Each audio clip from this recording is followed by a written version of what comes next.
abc.net.au/newsradio. Get your news now. Hi there, welcome to Inside America for another week. I'm John Barron, back with you here in Australia, but keeping a close eye on developments on the campaign trail in the United States from afar for the time being. With the Florida primary coming up this Wednesday, our time, we'll find out some more about the peculiarities of politics in the Sunshine State. We'll also get a review of Barack Obama's fourth and possibly last State of the Union from former senior Clinton White House advisor Bill Galston. But first this week, Scot Faulkner. He's been described as Newt Gingrich's #1 hater. He's a former Gingrich aide and chief administrative officer of the House of Representatives. He blames Gingrich for the failure of the Republican Revolution and the famed contract with America stemming from the 1994 midterm elections. Faulkner says despite Gingrich's mandate, hubris and infidelities ended the crusade. Scot Faulkner spoke to me this week via Skype. He is a genius. I mean, he is probably one of the brightest men to run for office in recent memory. But at the same time, he has the maturity of a 14-year-old. He has no discipline. His ability to basically think of things out of the blue and then have no sense of priority, where he will literally, and this happened many of the times I've worked with him over the years, and this goes back to when he was a freshman in Congress back in the 70s, all the way through working with him and his team on American Solutions just 3 years ago when they came to me for some advice, is that he'll walk in the door with a great idea, but he will then tell everyone to drop all the other ideas that they were working on at that moment. So it is always chaotic. And yet, to an extent, that sounds like leadership, maybe what you want in a president, somebody with great ideas, with the force of personality to say, okay, everybody else, this is what we're going to do. But there's two other issues here. One is that he has almost a pathological belief in his own infallibility. And therefore, when he's caught in a lie or caught in a contradiction, he will, on the spot, create facts, create experiences, create history that have nothing to do with reality in order to still look like the brightest guy in the room and still look like the person who's right. And that might be fine in a debate. It may be fine in a candidate. But do you want the President of the United States with his finger on the button basically getting upset about a judge or Congress or Iran or Russia or China, and when someone says, well, these are the facts, he comes up with his own facts and makes a decision? Would he be a dangerous president? I think that if there's a President Gingrich, there will be a crisis of his own making, either a major crisis, world crisis potentially of his own making, either from something he does or something he says, and that scares me. Is that, do you think, just largely a hypothetical possibility that he could become President of the United States, or is it a real possibility following on from South Carolina, and now he's in front in even some national polls? I think that there's a high probability of him maybe being the nominee because so many Republicans think that a presidential race is performance art, and he has been the best performer on stage. This has been an unusual campaign cycle because of so many debates. There aren't usually this many debates, and he is a good debater, and Romney is not. So there's a high probability that Newt could potentially pull this one out. Now, I'm hoping that in a general election that more leveler heads would prevail. And also, at this point, there are only 2 scheduled presidential debates. So Newt will have to stand on his own. And I don't think that he will make it across the finish line. So you have a sense that maybe Newt could do very well in a one-on-one matchup with Mitt Romney, but less so Barack Obama.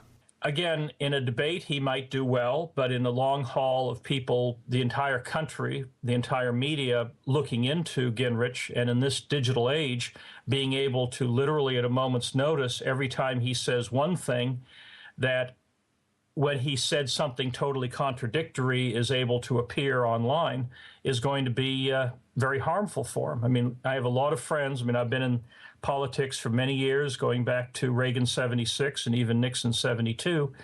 And while some people are concerned about Romney being our Bob Dole and basically losing narrowly to Obama the same way Dole lost narrowly to Clinton in '96, they are more concerned that Gingrich is our McGovern, and that not only would he lose by a wide margin to Obama, but that he would take down the Republican majority in the House, as well as deprive the Republicans of a very good chance of picking up the Senate.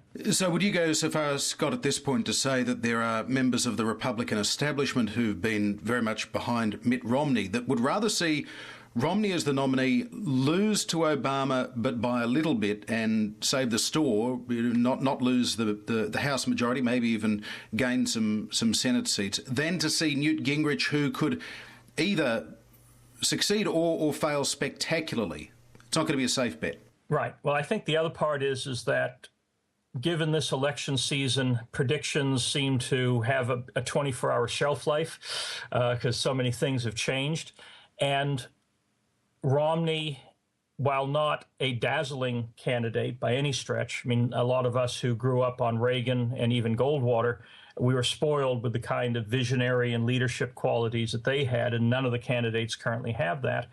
But part of it is that if the economy flattens out, if we still have unemployment higher than it is today, or even as high as it is today at election time, and if there are any other crises out there that Obama doesn't handle properly, that a steady-as-she-goes candidate could be in shooting distance of victory, where a McGovern-type candidate would still go down in flames. And so, given the variables of this election cycle, having somebody a little more solid in the long-term horse race is going to be a better scenario for most Republicans. And this isn't just insiders. This isn't the establishment, as Gingrich likes to rail against them.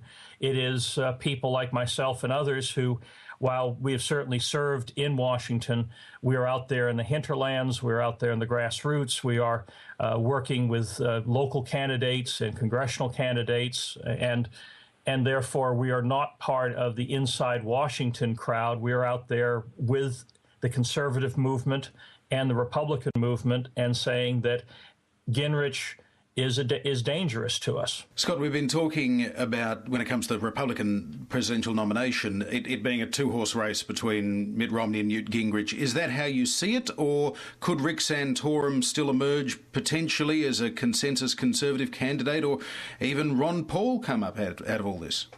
Well, Ron Paul will always have a solid group behind him. There's always been a strong libertarian thread within the Republican and conservative movements going back into the 1940s.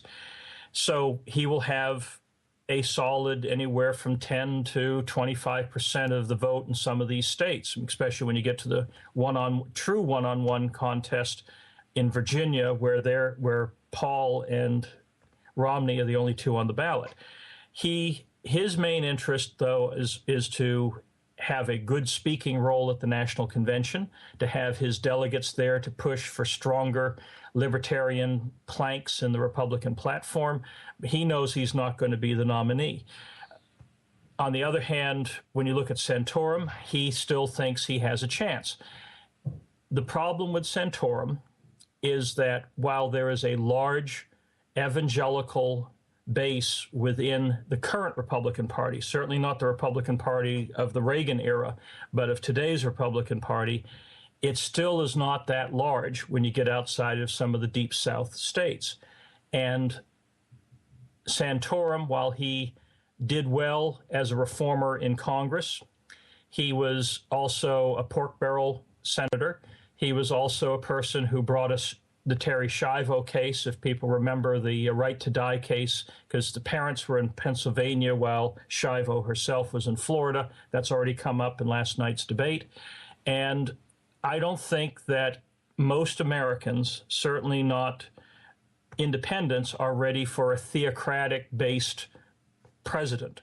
And he is still presenting that as his main niche in the Republican Party. Final question for you, Scott.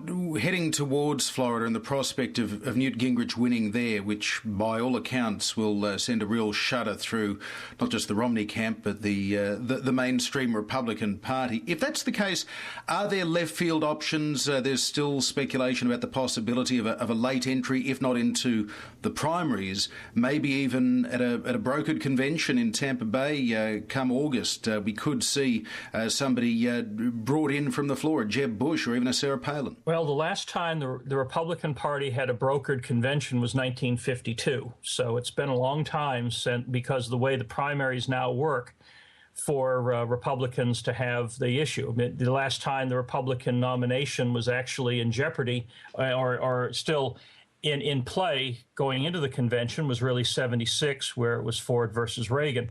For the Democrats, it was 1980 when Kennedy versus Carter.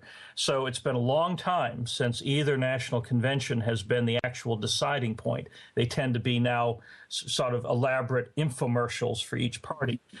What should have happened since it is a weak Republican field, we have a lot of very strong, popular Republican governors. What should have happened was all of the Republican governors from especially some of the larger states, should have run as favorite sons and tied up their delegations and brought large blocks of delegates to the convention, depriving any of the main candidates of a majority and being able to be kind of the adult supervision. That has not happened.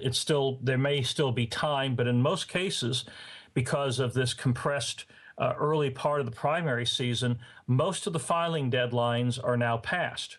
And so for somebody to come in now into the mix, they run up against state election laws, just like Gingrich and Perry and Santorum did in Virginia.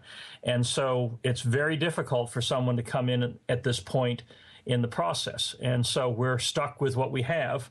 On the other hand, as you look at people endorsing, I think it's significant that Jeb Bush, who was slotted to endorse Romney, has chosen not to at this point, which would have made a major difference in Florida, that we could see some very interesting endorsements or non-endorsements coming out in the next few weeks as people try to sort out what kind of influence they can have to either energize Romney and kind of give him more passion, or give Newt some more maturity.